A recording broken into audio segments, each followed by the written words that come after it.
Southern Cornbread in the Ninja FOODI digital oven in a cast iron skillet. The only way I think you can do Southern Cornbread. And I've got everything you need right here. And it's got instructions on the back for Southern Cornbread. The same thing my mother, my grandmother, my sister-in-law, all the great Southern cooks I know use this right here. There is nothing wrong with it. And it's really simple. You see everything you need. I'm John Sanders, also known as Jelly 007. We're fixing to see how well the Ninja FOODI digital oven will air fry some cornbread in a black iron skillet. All right there it is. Everything you need to know about making cornbread is right here in this bag, and you don't have to get anything else. And it's what my mother used, my grandmother used, and I think if you use it, you'll find the same thing. And not only cornbread, but Southern Cornbread. And right there is the instructions. And it's really simple. I've done it hundreds of times, and it works out perfect every time. Now, I've done it hundreds of times. I've done it hundreds of times in an oven. I've never done it in a Ninja FOODI digital air fry oven. And it just kind of came to me recently because everyone doesn't have an oven. A lot of people are just relying on this. And I want to see it might do better because of the air fry or the air that moves in this oven. Now, it may be worse, but that's what this is about, to see how it does. Now, again, I just showed you the instructions and the recipe, and everything you need is right there. I'm fixing to coat this skillet with that Crisco oil. Now, I don't do it the same way every single time. I don't always, a lot of times I don't use all the vegetable oil they call for. But I'm going to in this because we're doing it in an air fry oven. It's a little bit different. So I'll show you what I mean. It says right here, a teaspoon of Crisco all vegetable shortening, which is this. All right, that's what we're going to spread the skillet with it. I'm going to go into a little detail in case you've never made cornbread because this is great for beginners. It's what I learned on. It works excellent. I'm going to coat this skillet with that, and then I'm going to put it in there. And then the biggest important tip, if I've got one, if you ask me, is to get that skillet hot.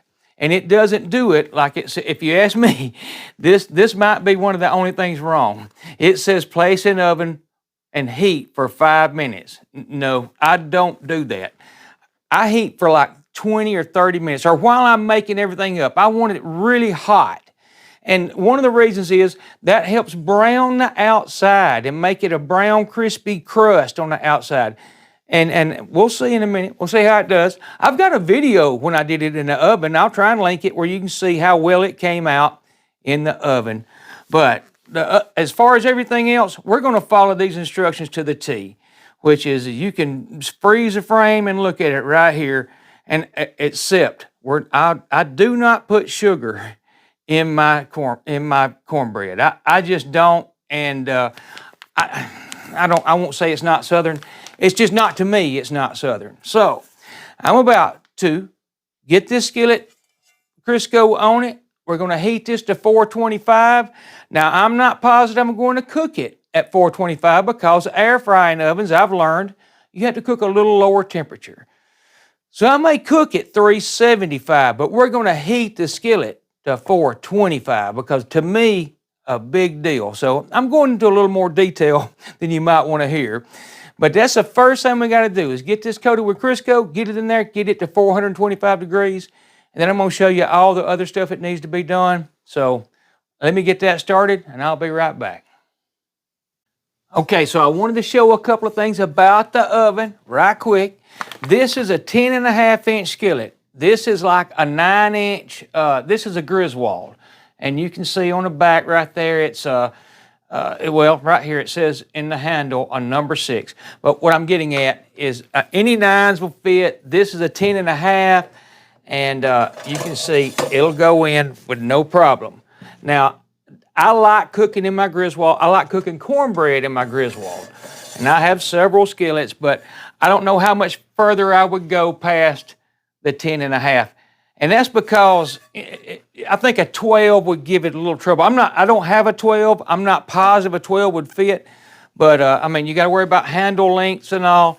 But my point is, you know, you're asking it, you know, you want to be able to get it in the center. And if I show you where this goes, and I'm not sure I'm going to be able to show you real well, it fits in it. Well, I can shove it, I'm touching it, so it's that far into that oven. So, I mean, I'm going to be able to slide it back and center it real well. I can turn it in any direction. If I want to spin it around, I can. It's a good size skillet for this oven. Although you could, like I said, you might could get a 12 in it. But that's how I'm going to do it. Right there, I'm going to place it right in the center. I hope you can see everything I'm doing. And then I'm going to hit the bake feature, which will be right here. I'm going to set it to, on temp, to 425 because that's what they ask for on the back of this bag, if you saw. And like I said, you can kind of freeze this and write this down, but it calls for heat oven to 425 and then put the shortening in. Well, I've already put the shortening in and I've rubbed it around real well, sides, bottom and all. So I'm gonna hit start and let that get to going while I mix. It's preheating. So while I mix all of these ingredients right here, which is the vegetable oil, the egg, the 2 cups of White Lily, this right here, stuff in this bag, and no sugar, I don't put the sugar, and 1 1/4 cups of milk. Now I'm using buttermilk, even though I'm using a buttermilk mix. I just like the flavor of buttermilk, but it calls for milk, so that is something I'm changing. And then I'm gonna put the 1/4 cup of Crisco pure vegetable oil in it. So anyhow, as soon as we get to go in here, I'll be right back and we'll get this happening. The Ninja, I think it defaulted to something like 17 minutes. So that means it's been heating for say 14, 15 minutes. Well, all you have to do to add time is this right here. You just turn it. So I'm gonna add 13 minutes or whatever I landed on. And I can add more if I want to. All I want it to do is be in there at 425 for at least 20 minutes. That's a minimum to me. So I'm somewhere around that, and if I need to add more time, I will. But here we go. Here's what we're doing, and I did forget to mention, I keep forgetting it, to mention the large egg, but you can see it, it's right there. What I'm gonna do with all the liquid ingredients, or what I always do, I'm gonna put them all right here. There's the 1.25 cups of buttermilk. There's a 1/4 cup of vegetable oil that I'm using right here. And I'm gonna break that egg and put it in there. And I'm gonna take this and I'm gonna mix it up. All right, then this is the 2 cups that they call for right here of the, where does it say it? Somewhere. Where is it? 2 cups of White Lily enriched self-rising buttermilk, this right here. They want 2 cups of that in there. All right, well, here's what I'm getting at. I don't always use all of the liquid because it is all about look and feel. And I'm going to bring you back when I start adding that, but you want to just mix it, and I'll use this, and sometimes it'll hang up in here and you have to kind of knock it out. But a paddle might even work better, but I usually use this device, so I'm going to tonight. And you just want a consistency that will pour out of this bowl, you know, where you can pour it in. You don't want it too thick, but you don't want it too thin. And that, if there's anything a little iffy, that's it. But take my word, it is very forgiving. You can be a little thin or a little thick and you'll get by. But I'm going to try and show you exact consistency I shoot for. And I'll say this, if that's not enough, I don't feel my consistency's right, I'll grab that buttermilk and add a little more buttermilk. It's an easy thing to do for some really, really good cornbread. And if you've never made it, I'm excited for you to try what I'm saying because you're going to love it. But anyhow, I'm going to get all this added together. I'm going to get this mixed up. We're going to get ready. I'm going to let that go with that other 10 minutes. I'm, like I said, not in a hurry.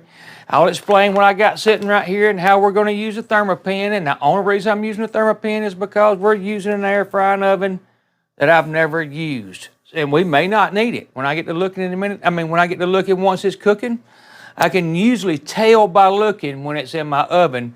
But I got this out to be safe, because we're going to be looking for around, I don't know, 195 to 200 internal temp.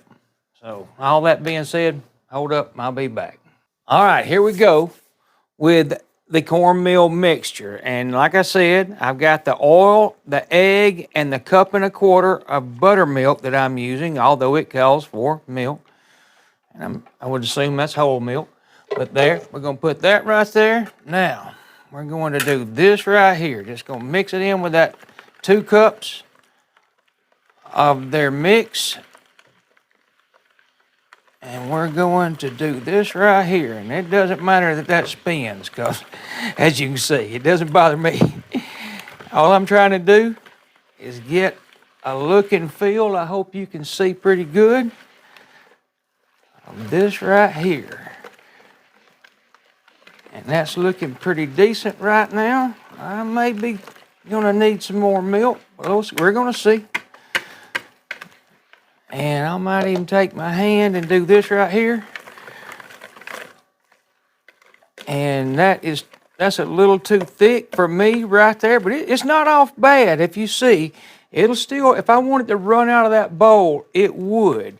I'd just rather it be a little thinner, and I've got a little bit more of my mixture that I got right here.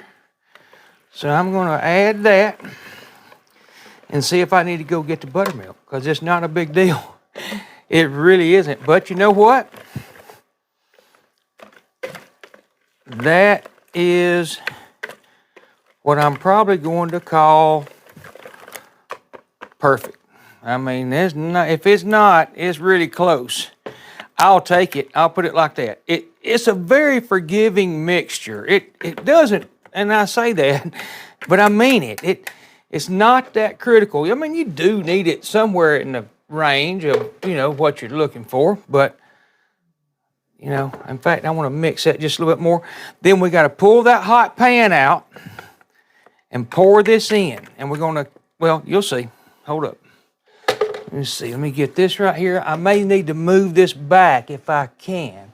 I should have thought of that just a little earlier. Yeah, I may not be able to do that. I'm going to shove it back like that.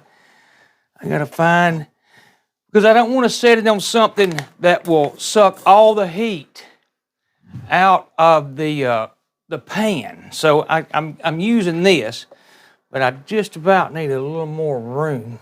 So, all right, now I got to put my glove on, because this thing will be smoking hot. And I mean that, it will be. So I'm going to try and adjust the camera, maybe. Yep, just a little bit. You know, bear with me, because I want you to see everything I'm doing. This is a simple way to make some excellent cornbread. Now we want to get the oven open. We're going to put that right there. I might slice this around just a little bit. As a matter of fact, I'm going to grab this, and I'm going to put that around the edges just a little bit. That Crisco oil just a little bit. Now, we're fixing to put this right here in there. And I like to mix it right before I pour it in every time. So here we go. And it is just a touch thick, but not really. I mean, it could have been thinner. Again, it's that forgiving. So we're putting it in right now.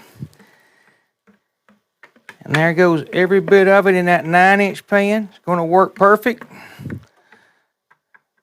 And there's really not any need of doing anything else but get it back in that oven. And then we're going to adjust the temp just a little bit. I'm going to shake that down and slide that right back in there. Try and get it centered as best I can. Close this lid and put that right there. Let's see. I think I'm going to take, you know what? I think I'm going to go to 400. I said 375. I'm going to move the camera where you can see what I'm doing from the front. I think I'm going to go to 300. 400. I just don't think it's going to be that big of a deal. You press the temp, get that to flashing. We'll take it down to 400. Press it again. Now we're going to have to take the time up, but you don't have to do anything for that because it was already flashing. And we're going to set it for 30 minutes because we're going to be watching it. I'm going to turn the light on. And we're going to be watching it, but It's going to be at least 20 minutes before we even need to look again. And then, if need to, we'll take temps with the thermopen. But if I can tell by looking like I do with my oven, we won't need to do any temp reading. We'll be able to tell by looking. So I'll be back.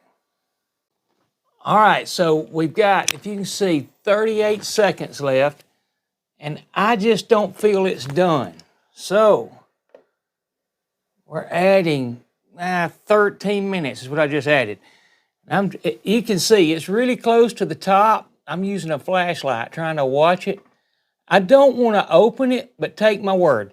It's a lot better to open one of these and look at something than it is your oven, because it's 10 times or maybe 15 times the air it's got to recover. But I just feel positive we'll be okay with another 10 minutes or so. I mean, it's starting to look good on top. The thing I can't tell that I can usually tell in my oven is whether it's pulling away from the sides of that pan. And I just can't get an angle that I can see it. But I feel comfortable with another, like I said, a few more minutes before I open it and either use a thermopen or just look at it, or maybe both. So, again, another 10 minutes. Be back. All right, we are at the 35-minute mark. I'm going to open it up and look. There's really no way for me to tell any other way, so let's just look. And man, that looks perfect. Let's see if I went over, which I'll be honest with you, that doesn't usually hurt either. Yeah, I went over a little bit. We're at 2. Let's see how low I can get it. 209. Yeah, 209. We'll get it off that heat. That's all that matters. So I could have pulled it at the 30 probably. But now, yeah, hey, we're learning. That's what I'm doing. So look at that. That looks perfect. Let's see how it looks. Right there. Now that is Southern Cornbread, and this skillet is hot even through these gloves. So I'm going to open that back up and slide it in there. So we're about 10 degrees hot at best, maybe 15. But I could have pulled it at the 30 minutes. I just didn't, because I couldn't see it real well. Like I said, though, that's what this is about. And I promise you, cornbread is that forgiving. You'll not have a problem. That'll be as good as one that you'd have taken to whatever I was shooting for, 200 or so. So I'm going to let that sit a little bit and cool down. And we're going to cut it up, put some butter on it.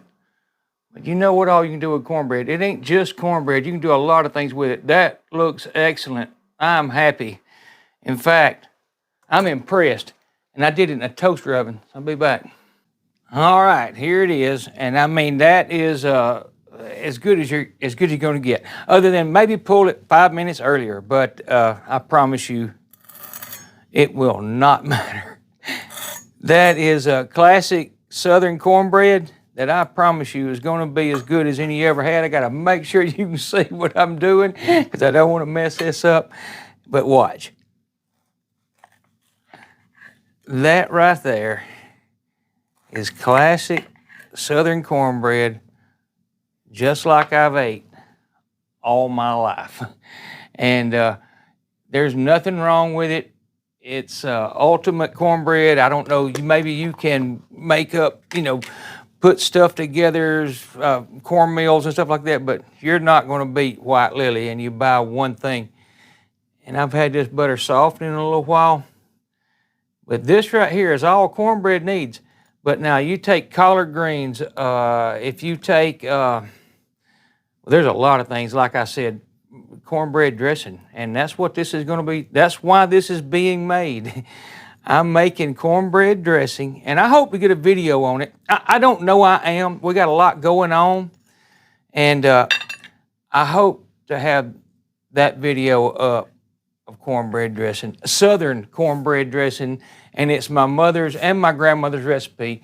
Now I'm going to show you one more thing that I do sometimes that I think means, you know what, it means something. You can take it as you want, and I'm not sure it's the thing to do all the time. There's nothing wrong with what I just did, but kind of a secret. I've never shown this before, even to family members, so if they're watching. And hey, you know what, it's not that big a deal.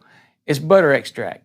And you can put that in there and it'll have a butter flavor, and you don't even have to put the butter on it. You can do this with a couple of things, several things, but it works pretty good. A couple of teaspoons of that right there. And people really won't know what it is. They won't know it's there. They'll think you got a stick of butter, and it doesn't. I mean, in other words, it'll taste like it, but it won't have it. It's a little healthier, I guess, but I don't have a bit of problem with putting butter on it. And by the way, that's, I'll show it because it goes real good with cornbread. And it's butter with olive oil and sea salt. It's really hard to beat. Hey, thank y'all for watching my video. I hope y'all enjoyed it. And I hope, even if you don't use the Ninja oven, you don't have to do anything different than what the back of that package says. And for what I promise you is some of the best cornbread. I mean, it is the best cornbread that I've ever ate. Anyhow, hey, y'all come back to see me. I love y'all all. And thanks for watching. Take some cornbread. I'll see y'all. Bye-bye.